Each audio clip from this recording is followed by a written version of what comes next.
Sophie Leeuwen, a Dutch journalist with RTL News, was seen at the government's weekly press briefing on Tuesday, February 11, 2025, where she posed a critical question regarding the whereabouts of Jos Leidekers, a convicted Dutch drug baron alleged to be living in Sierra Leone and linked to government officials.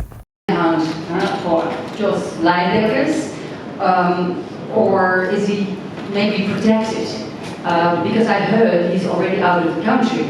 So please, if you could clarify that. Thank you. 2 days later, on Thursday, February 13th, the Sierra Leone Association of Journalists issued a press release confirming that Leeuwen had been arrested along the peninsula while in the company of local journalist Joseph Cisse. Authorities accused her of espionage and of conducting documentary work without proper clearance.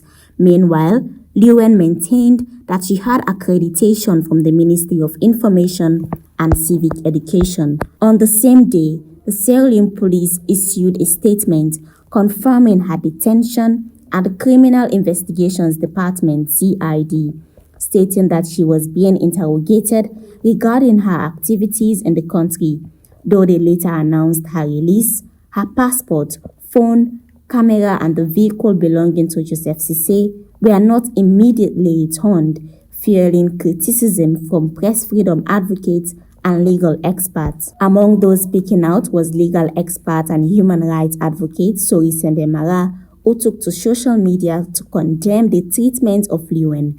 In a post on X, formerly Twitter, he wrote, "Miss Leeuwen was subjected to a 2-hour interrogation without access to food or water. The continued detention of her belongings was not just harassment, but an infringement on press freedom and a threat to democracy."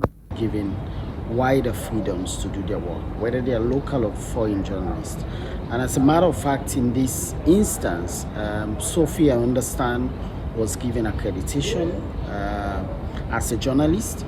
So this talk about the accreditation only relates to news and not documentary is very unfortunate, because as far as the journalist is concerned, whether they choose to do documentary or news, documentary is one of the species of news, right? But that's besides the point. Essentially, if you're investigating someone and you keep them for 9 hours continuously without access to food or water, that's a form of inhuman and what we would define as degrading treatment. And so my appeal to the authorities was very clear, to ensure that journalists be given the freedom to do their work. If you confiscate their phones, their cameras and their vehicles, they would essentially be deprived of the tools to conduct their trade. Amid growing public concern, Sludge released another statement yesterday, stating her belongings were still held despite her release. The CID boss, ACP Aliu Chalo, stated that police found a lot of inconsistencies and deception in her statement, but added that her release was a government's decision. Now, in the latest development, Sludge has announced that the police have returned her belongings through her lawyers, Edwina Chambers, in the presence of the Minister of Information and Civic Education. However, the SD card from her camera remains in police custody due to security reasons, while the minister reaffirmed that Leeuwen is welcome to Sierra Leone at any time. Press freedom advocates argue that the handling of her case raises concerns about media rights in the country.